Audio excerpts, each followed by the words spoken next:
I've hated talking about it for ages because I just didn't like the fact that I was losing my hair, but ultimately it's something that happens. Growing up from teen to maybe early 20s, I had quite a lot of hair and I enjoyed styling it and kind of doing things with it. So yeah, I guess it kind of gradually, when I was maybe 23, 24, I noticed it receding. Over the course of time, it's got thinner and thinner to the point I'm 30 this year, and I think the last year's definitely sped up to the point where it's actually made me kind of not like it, so hence doing something about it.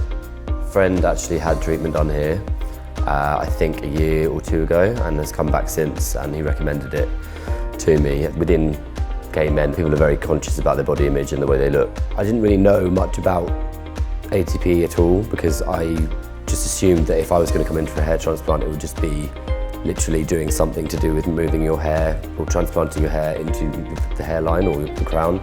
But when I came here, they told me that ATP would actually be a different process to kind of make your hair appear denser than it actually is. And the ATP process is basically just a needle kind of injecting, not like a sort of tattoo, but pigmentation into your scalp, replicated hair follicles, so that it gives the appearance of kind of almost stubble on your head, all over my crown and all over my hairline here, just to give the kind of appearance of sort of darker shadows. It looks thicker, just because of the shadow effect that the ATP gives you.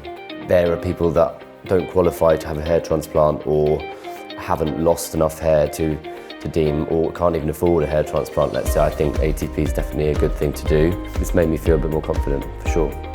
So everything's very calm and a very nice and chilled atmosphere here.